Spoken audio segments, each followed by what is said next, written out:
पहले भी मैं एक्टिव रहती थी, जॉब करती थी। इससे पहले मैंने टीचिंग भी की और जॉब्स भी की। फिर अब कोविड की वजह से हालात काफ़ी बदल गए थे। मुझे घर से ही कुछ अर्निंग करनी थी, तो मैंने ई कॉमर्स ज्वाइन किया। एज सच इतनी मुश्किलात तो नहीं मुझे ऐसी लगी। प्रोडक्ट हंटिंग मुझे ज़रा मुश्किल काम लगा कि ये मेरे बस से ज़रा बाहर है। दराज तो मैं पहले से करी थी, लेकिन जब मैंने अमेज़न ज्वाइन करने का सोचा तो मैंने वीए बैच 7 इनेबलर्स का ज्वाइन किया। देखिए, सबसे पहले तो आपका माइंडसेट जो है ना वो होना ज़रूरी है कि आपने एक काम करना है, उसमें कंसिस्टेंसी आपकी होनी चाहिए।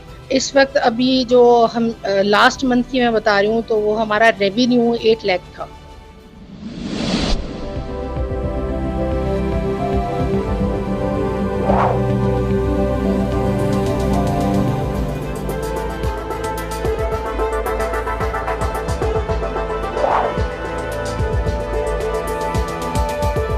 अस्सलाम वालेकुम नाजरीन, शेयरिंग ऑफ प्रोफेशनल विजडम के साथ मैं हूं अली रहमान खालिद। आज हमारे साथ एक खातून मौजूद हैं जो ई कॉमर्स में बतौर वर्चुअल असिस्टेंट काम कर रही हैं। हम इनसे पूछेंगे कि इनकी ज़िंदगी के क्या एक्सपीरियंसेस रहे जिसके बाद इन्होंने ई कॉमर्स का रुख किया और यहाँ से अर्निंग शुरू की। अस्सलाम वालेकुम कुरतुल ऐन साहिबा, कैसी हैं आप? बहुत बहुत शुक्रिया कुरतुल ऐन हसन साहिबा। मैम, मुझे ये बताएं कि आपने ई कॉमर्स का रुख कब और कैसे किया, इस तरफ आपका रुझान कैसे डेवलप हुआ, और ऑनलाइन अर्निंग ख़ास तौर पे जो कि एक ख़वातीन के लिए बहुत बड़ी एक अपॉर्चुनिटी है, इसको आपने कैसे ग्रैब किया? जी, इस तरह हुआ कि पहले भी मैं एक्टिव रहती थी, जॉब करती थी। इससे पहले मैंने टीचिंग भी की और जॉब्स भी की। फिर अब कोविड की वजह से हालात काफ़ी बदल गए थे, तो हम कोविड की वजह से बाहर जाना मुमकिन नहीं रहा था और जॉब अपॉर्चुनिटीज़ भी बहुत लिमिटेड हो गई थी। तो उसके लिए फिर ये कि मुझे घर से ही कुछ अर्निंग करनी थी, कुछ ना कुछ घर से अर्न करना था, तो मैंने ई कॉमर्स ज्वाइन किया। आप दराज पे भी काम कर रही हैं और अमेज़ोन के साथ भी मुंसलिक हैं। मुझे ये बताइए कि सबसे मुश्किल काम आपको ई कॉमर्स में आने के बाद कौन सा लगा? ई कॉमर्स में आने के बाद एज सच इतनी मुश्किलात तो नहीं मुझे ऐसी लगी, लेकिन ये कि प्रोडक्ट हंटिंग मुझे ज़रा मुश्किल काम लगा कि ये मेरे बस से ज़रा बाहर है। तो उसके लिए फिर मैंने कुछ लोगों से कांटेक्ट किया, उन लोगों से मदद ली। मैम, कौन ऐसे लोग थे जिन्होंने आपको सपोर्ट किया और आपको सिखाया product hunting, product sourcing? Kindly उनके बारे में थोड़ा बताएं। जी, मैंने दराज तो मैं पहले से करी थी, लेकिन जब मैंने अमेज़न ज्वाइन करने का सोचा तो मैंने वीए बैच 7 इनेबलर्स का ज्वाइन किया। तो उसमें सर साकिब इंतज़ार ने मुझे बहुत ज़्यादा हेल्प की, और ना सिर्फ ये कि टेक्निकल स्किल्स में कि हंटिंग, सोर्सिंग वगैरह किस तरह होगी, बल्कि उन्होंने इमोशनली बहुत बूस्ट अप किया सारे स्टूडेंट्स को कि आप लोग कुछ ना कुछ ज़रूर करें, कि इस तरह नहीं कि आपने सीखा और उसके बाद उसको जाने दिया। तो उसमें उन्होंने काफ़ी इनकरेज किया, और तो इसीलिए फिर मैं इस तरफ आई, अमेज़न की तरफ। मैम, मुझे ये बताइएगा कि वो स्किल्स कौन से हैं जो सबसे ज़्यादा यूटिलाइज होते हैं जब आप ई कॉमर्स की तरफ आते हैं, और आपने कौन कौन से स्किल्स सीखे जो आपके काम आए?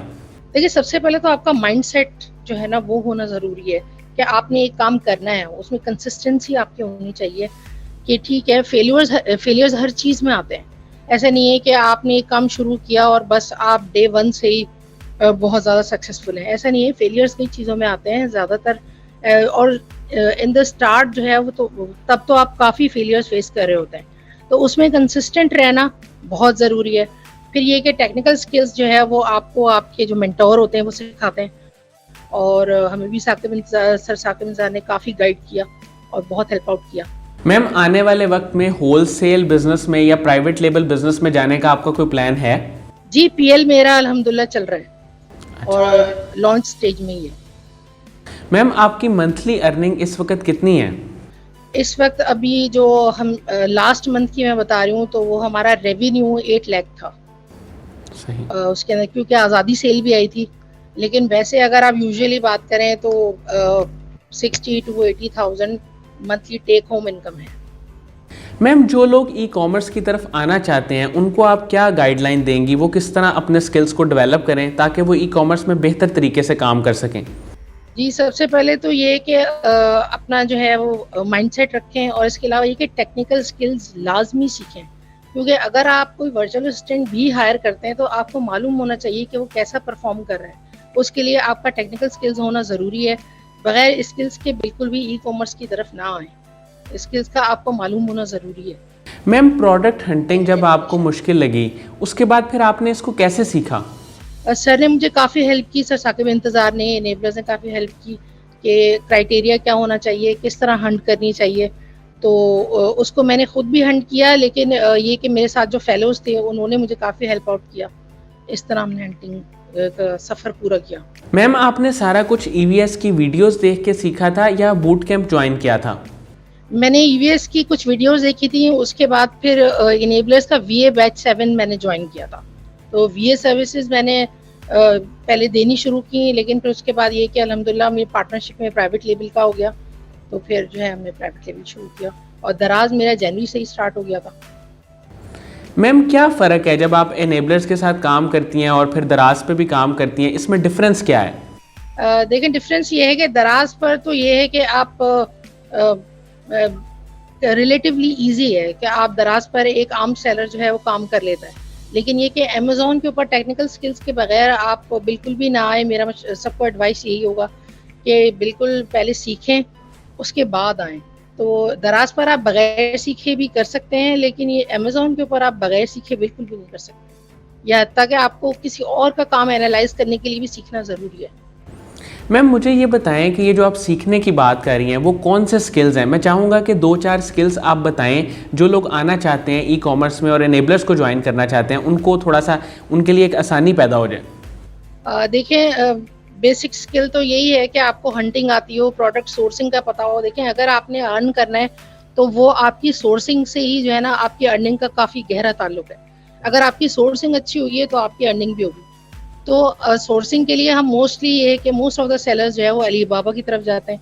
अब अलीबाबा पे जाके जो है ना, आपके कम्युनिकेशन स्किल्स बहुत अच्छे होने चाहिए। तो बेहतर है आपकी इंग्लिश अच्छी हो, उसके ऊपर काम करें, अपने कम्युनिकेशन स्किल्स पे काम करें, और ये है कि अल्लाह पाक हाथ पकड़ ले तो बाकी सब रास्ते आसान हैं। मैम, मुझे ये बताएं कि ई कॉमर्स में आने से पहले क्या आप कोई बिजनेस कर रही थी या जॉब कर रही थी? जी, मैंने जॉब भी की है और बिजनेस भी किए हैं, लेकिन ये है कि जॉब में काफ़ी एक्टिव रहना पड़ता था, बिजनेस में भी काफ़ी जिम्मेदारी होती थी, लेकिन ई कॉमर्स में ये बात है कि आप फ्रॉम द होम कंफर्ट जो है वो काम कर रहे होते हैं। तो इसलिए ये कि ई कॉमर्स इन सब चीज़ों में आपको काफ़ी बेहतर लगता है, क्योंकि आप अपने घर से काम कर रहे होते हैं। मैम, मुझे ये बताएं कि अमेज़ोन पे आप काम कर रही हैं, तो इस पे अकाउंट बनाना और अकाउंट को हैंडल करना, ये काफ़ी सारे स्टूडेंट्स हमें भी बताते हैं कि ज़रा मुश्किल होता है, तो इसको आसान बनाने का कोई तरीका है आपके पास? आसान बनाने का यही तरीका है कि आप जो है वो सीखें और टेक्निकल लोगों से आप कनेक्टेड रहें, और ये कि आपकी नेटवर्किंग अच्छी होनी चाहिए, ताकि कहीं पर भी अगर आपको कोई प्रॉब्लम आ रहा है तो वो लोग आपको गाइड करते हैं। और एक चीज़ मैं कहना चाहूँगी कि जो लोग भी नए आने वाले हैं इस फील्ड में, काइंडली आप लोग वर्चुअल एड्रेस के ऊपर ना बनाएं तो बेहतर है। आप लोग फिजिकल एड्रेस के ऊपर अकाउंट बनाएं, उसमें आपको काफ़ी आसानी होगी। मैम, इस सारे सफ़र में साकिब इंतज़ार साहब के अलावा और कौन ऐसे लोग थे जिन्होंने आपको सपोर्ट किया, मोटिवेट किया और गाइड किया? जी, सबसे पहले तो ये कि हमें फैमिली की तरफ से सपोर्ट होता है, उसके बाद ही आप कुछ बाहर कर पाते हैं। तो ये है कि फैमिली की तरफ से काफ़ी सपोर्ट रहा। फिर सर साकिब इंतज़ार ने, इनेबलर्स ने इस चीज़ में काफ़ी सपोर्ट किया कि अकाउंट बनाना कैसे है, उसे हैंडल कैसे करना है। सर बिलाल सरबुलंद की वीडियोस भी देखी मैंने जब अकाउंट बनाने से पहले, और मैंने खुद ही साइन अप किया। तो ये है कि काफ़ी सपोर्ट रही अमेज़ॉन के लिए इसके अंदर। मैम, साकिब अज़हर साहब का एक विज़न है, वो चाहते हैं कि लोगों को एनेबल किया जाए और वो इसीलिए कोशिश भी कर रहे हैं और हर वक्त वो इसी फ़िक्र में होते हैं। मुझे ये बताएं कि उनके विज़न के बारे में आप क्या कहेंगी?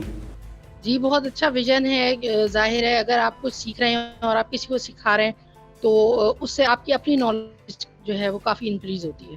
तो आप सीख कर बिल्कुल दूसरे लोगों को भी इनेबल करें, वो ज़्यादा अच्छी बात है। जो हमने सीखा है हम कोशिश करेंगे दूसरे स्टूडेंट्स को भी उसमें हेल्प आउट करें। और ये कि साकिब अज़हर साहब का विज़न काफ़ी ज़बरदस्त है, इसकी वजह से पाकिस्तान के काफ़ी लोग इनेबल होंगे। बहुत बहुत शुक्रिया कुरतुल ऐन साहिबा, आपने हमारे लिए वक्त निकाला। नाज़रीन, मुझे उम्मीद है कि जो लोग ई कॉमर्स के बारे में जानना चाहते हैं उनके लिए इंटरव्यू इंतहाई मुफीद साबित होगा। बहुत बहुत शुक्रिया। अल्लाह हाफ़िज़।